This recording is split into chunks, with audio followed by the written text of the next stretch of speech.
my ninth story, I will talk about the dangers of being a female, also known as my story about my stalker.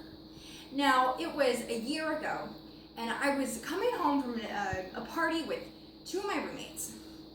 And we were on the bus, and we were coming around the bus stop. And I could see, and I had had a stalker for about a year at that point, and I had seen him off and on. He waited in front of my house for like an hour one time. And so I hadn't seen him a really long time, but when I came around that corner, even saw a little bit of him, I knew who it was. And so the bus stopped and we got off, and I was like, well, I'm not walking home, because my bus stop is like in view of my house. He could see me walk home. But then my roommate, one of my roommates, crazy person, she's walking in front of me, and I'm like, yo, Katie, pay attention, Katie, listen to me. And she's not listening to me, because she is I'm just gonna walk ahead, and you can't tell me what to do. I'm like, I'm not walking home. I'm like, okay, Katie, I'll see you later. I'm going home this way. But she wasn't listening, and she went home to our actual home. And so I got one other roommate interlocked with my arms. And so we're walking down the other road, and my other roommate's going to our house. And so we finally get far enough down the road, and we call her, and we're like, yeah, Katie, you should have listened to us. That was our stalker that was Brianna's stalker at the bus stop. And so she starts freaking out, because she's home. She doesn't have keys to get into the house. And she's just like hanging out in front of our house with no way to get inside, with a stalker, about 100 feet away. And so she goes around the back of our house to start banging on our other roommate's window, who had fallen asleep. And so she's banging on the door, trying to get her to wake up. And then so she finally wakes up, and she picks us up. She gets her car, and she drives, and she picks up everybody.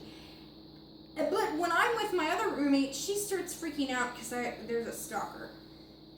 And yeah, that's my story about the stalker. Everything's fine, but that's my story about my stalker. And so for my 10th and final story, the story of all stories, I will talk about, I wanted to get into a show here at Western, and it was when Western did Legally Blonde, the musical. And I had been in the acting department for about a year. And when I found out they were going to do Legally Blonde, I said to myself right away, before I could even think anything, I was like, I'm going to be Elle Woods. I'm going to be Elle Woods. And I said that, and I told everyone, I'm like, yeah, I could really see you as Elle Woods. And I had friends who were like, Brianna, you really could be. And I decided I was going to work my butt off to get that role. And that summer, before I auditioned for the musical, because the musical happens in the fall, I could never find a job.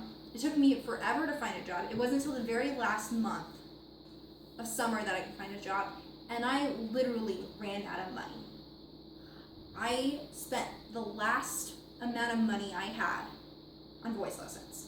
You have $100 in the bank, you spend that on voice lessons, you don't buy food.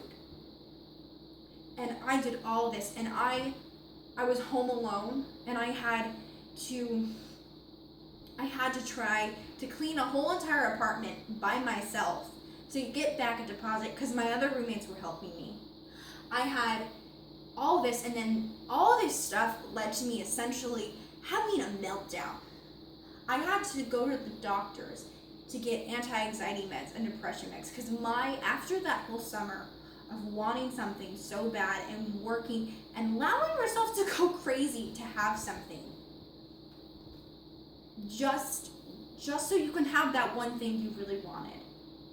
And when it came time to audition for the musical, it was the very first audition, and I went off key, and I did not get a call back. And I was like, you know what?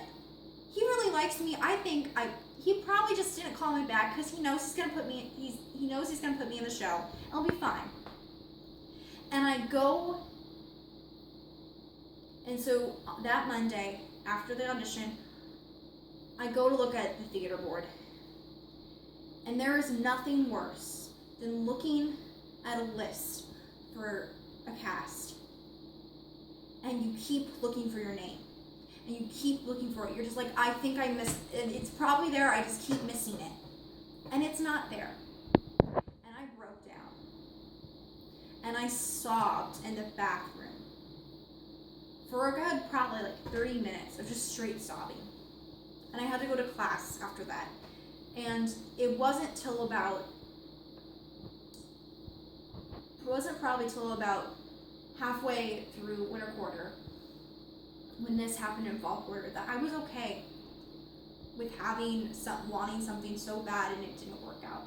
But I know that I am so much stronger because of it, and I know that my passion for theater and my will to persist is so much stronger than I ever thought it was.